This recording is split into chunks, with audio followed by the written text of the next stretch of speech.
Name of the subject of the today's lecture is Energy Conservation and Audit. This is third year subject. Subject code is 22525. Semester 5th. And topic of the today's lecture is energy saving opportunities in electrical motors. And myself, DP Sonone from Electrical Department.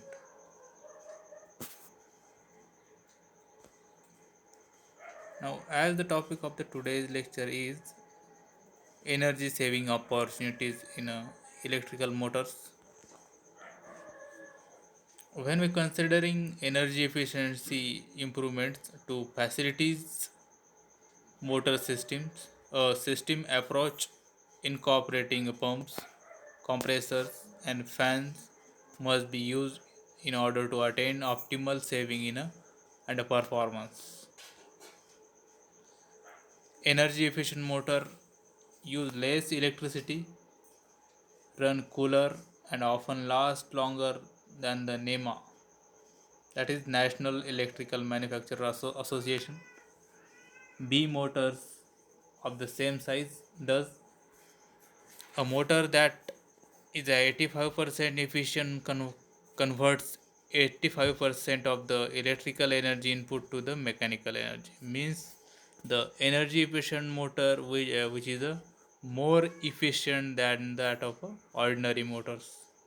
That is, it is 85% more efficient than that of the ordinary motors.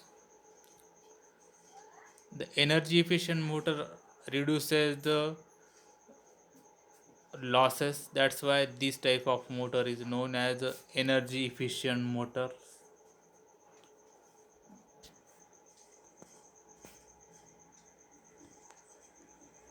Now, considering with respect to the energy use of energy saving opportunity for the motor systems are presented in some cases illustrated by the case studies. There are different case studies that are. First is a motor management plan, means how the particular motor can be used over a particular application. That is a motor management plan. Second one is the maintenance.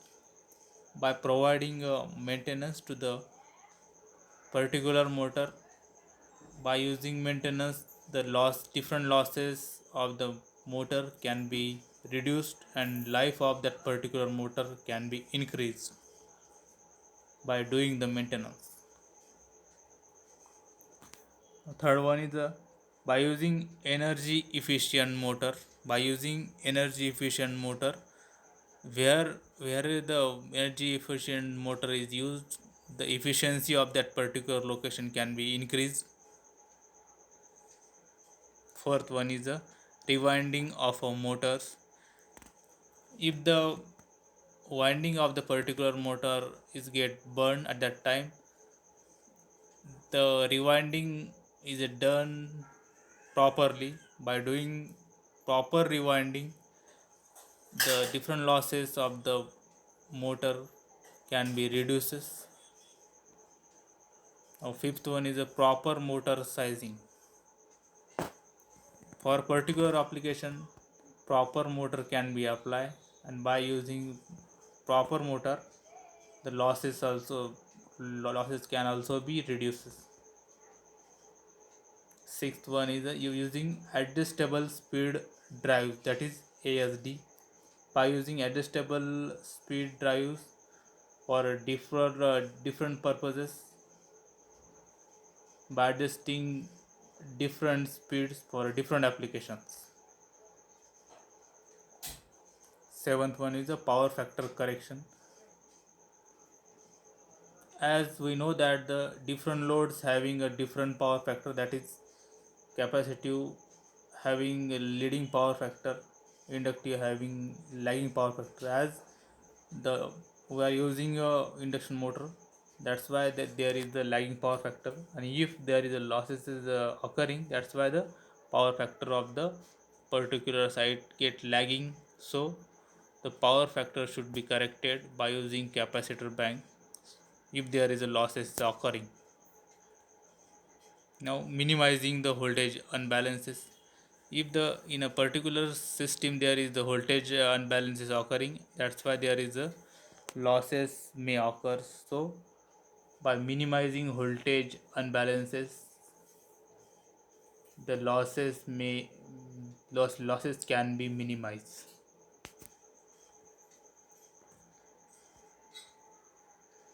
Now here is the motor management plan. In a motor management plan is an essential part of a plant's energy management strategy.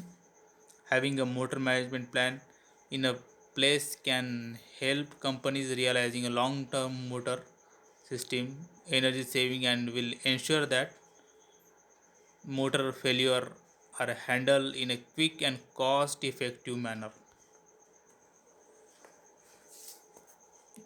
The motor decision system, that is a SM company, suggested the following, that is different key elements for the sound motor management plan, that are creation of motor creation of a motor survey and a tracking program, development of guideline for the proactive repair replace the decision, preparation of for a motor failure by creating a spare inventory,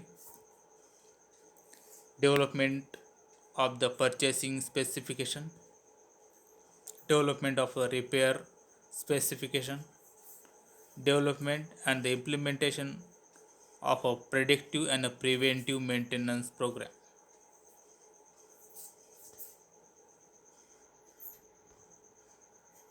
Now here is the maintenance, as the the maintenance is the program which is done for the increasing life of the motor. The purpose of the motor of the maintenance are to prolong the motor life and to foresee of the motor failure.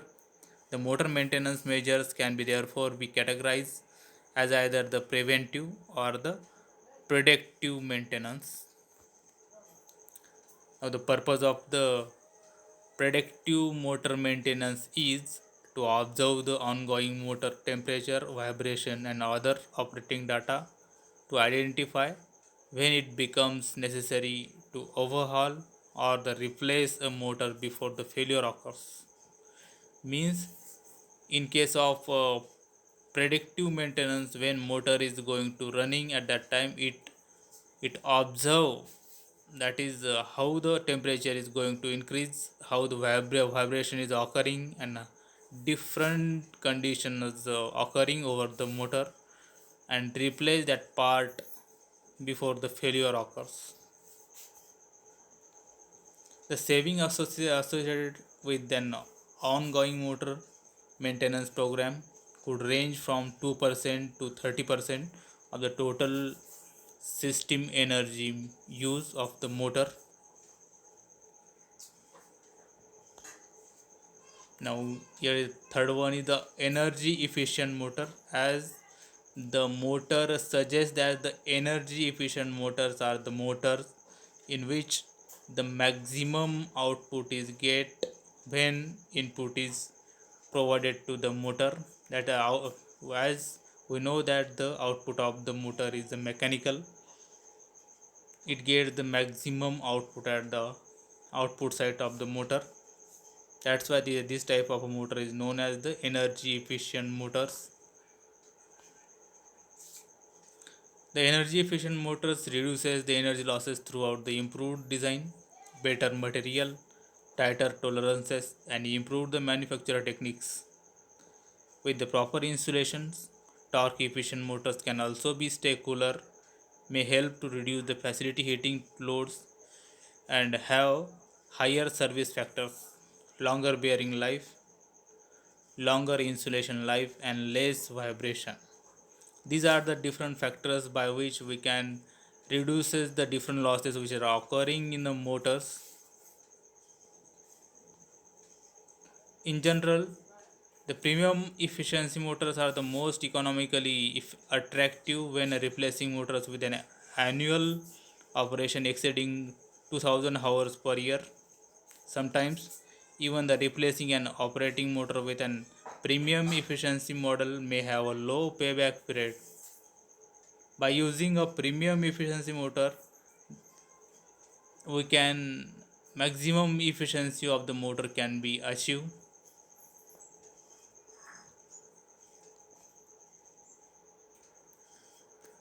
Now here is the schematic for photo of the energy efficient motor, and there are showing the how the energy efficient motor can be achieved by reducing the different losses which is occurring in the different parts of the motor. As we know that there are different parts of the motor that are stator, rotor, stator winding, rotor winding, and the different losses are occurring in these parts that are, as we know that there is a copper losses is occurring in a stator winding. The more the wire of the larger diameter in the stator saves the energy by reducing the resistance of the stator winding. Means if the diameter of the winding of the stator, we can achieve the reducing the resistance of that stator winding, so the resistance will be reduced and copper loss of the stator winding may get reduced. Now here is a thinner steel lamination. As we know that the lamination which is placed in between the slots of the stator winding, by using a thinner steel lamination there will be a reduction in a or a reduction in eddy current losses, and by reducing the eddy current losses we can achieve the energy efficient motor which is the losses occurring in the lamination. The longer stator lowers the magnetic density and increases cooling capacity. Capacity as a result both magnetic and the load losses are reduced. If the longer stator uh, placed in case of induction motor, that means there will be a magnetic lowers the magnetic density, so the cooling capacity is increased, so the magnetic losses will be decreased. Here is the, if the efficient cooling from the design by improving the airflow and reduces the power required to drive the fan. If the design of that particular fan which is provided to the induction motor, therefore the energy required to rotate that particular fan becomes less, so the efficiency of the motor get improved. The premium grade steel core reduces by hysteresis power losses. As we know that the hysteresis losses which is occurred in the core of the induction motor, so the premium grade, if we use the premium grade steel at that time, by using this type of material we can reduce the hysteresis power losses. Here is modified stator slot design helps to decrease the magnetic losses and makes room for the larger diameter wire. This is one of the magnetic losses which occur that can be eliminated by this way. Now larger conductive bars and end rings reduces the rotor resistance losses. By using larger conductive bars we can reduce the rotor resistance losses, that is copper losses, and also by placing the end rings, that another type of copper loss may also reduce. Now here are different losses which are occurring in different parts of the induction motor that can be reduced by the different ways. and so the energy efficient motor can be achieved. Now here is the advantages of the energy efficient motor. The first one is operating more satisfactorily under the abnormal voltage. If there is the abnormal voltage occur, as there is the abnormal voltage occurs, it operate more satisfactorily. That is advantage of this type of motor. Second one is the this type of electric motor saves the power. Operating temperature is less, as there is a less losses is occurring, that the less friction is occurring in this type of motor. That's why there is a less temperature is rising, so the operating temperature is less. Noise level is lower. Now the disadvantages of the energy efficient motor, that are portability. Initial cost is more. The speed control in this type of motor is complicated or difficult. The application of energy efficient motor,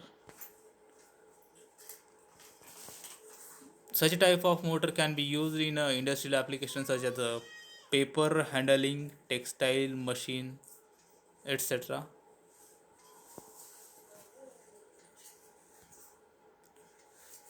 Now here is a fourth one of that is a rewinding of induction motor.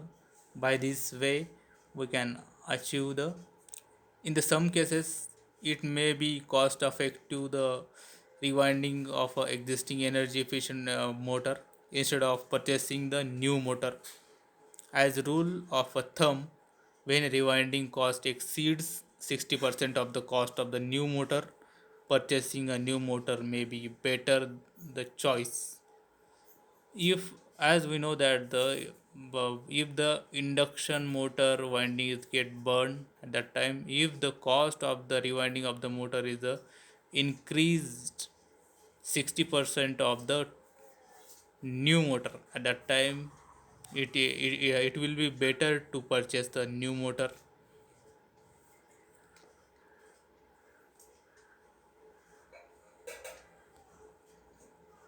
Now here is the proper sizing of a induction motor.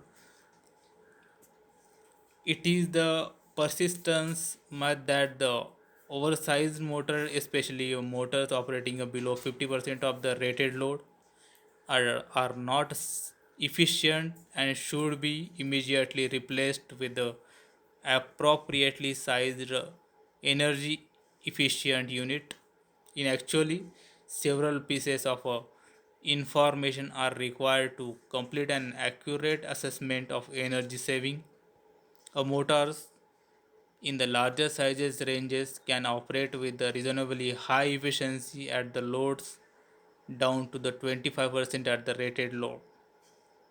So the proper sizing is a major factor by which we can use the proper size of motor over the particular place. There are two additional trends. Larger motor exhibits both higher full and portable load efficiency values, and the efficiency decline below the 50% load point occur or more rapidly for the smaller size motors. Now here is the ASD, that is you by using adjustable speed drive. There is a, the photo is showing of adjustable speed drive. The adjustable speed drive is better much speed to load requirements for the motor operation, and therefore ensure that the motor energy used optimized to given application, as the energy used the motor is approximately proportional to the cube of the flow rate. Relatively small reduction in the flow, which are proportional to the pump speed, already yield the significant energy saving. Means This type of, that is the ASD type of drive, is used where the different speed are required.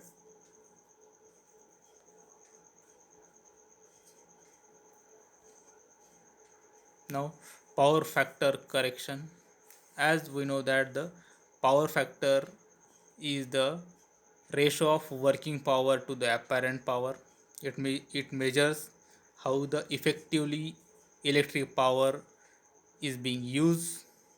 A high power factor signals efficient utilization of electrical power, while lower power factor indicate the poor utilization of electrical power.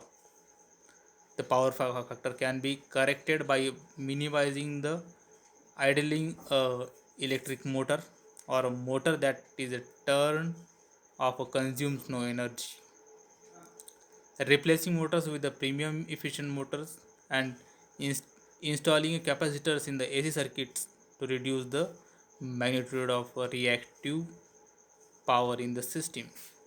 Now, if the as the power factor is the, it is the ratio of the working power, that is active power, to the apparent power. And if in any place or any industry, if there is a losses are occurring, that's why there will be less utilization of, or there is a more losses is occurring, and there is a no proper utilizing of electrical power. If any place there is a better utilization of power, that means there is a better power factor in that place. Now we have to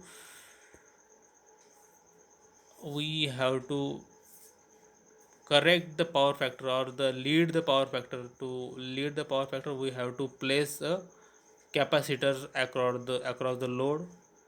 And by placing the capacitor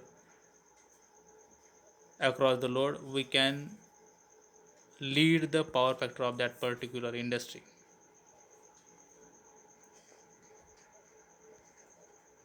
Now here is the minimizing voltage unbalances. The voltage unbalances degrade the performance and they shorten the life of the three-phase motors.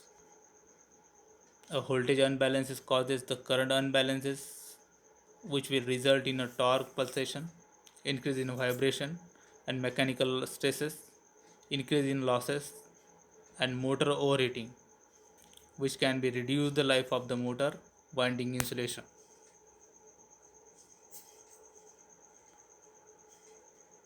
Now conclusion. Finally, I conclude that most of the industrial loads having the motors are consuming 70% of the total electricity. So it is better to replace the standard motors with the energy efficient motor wherever more economical. So that we have to use standard or the energy efficient motors to save the energy, to save the money, and to save the atmosphere from the pollution. Thank you.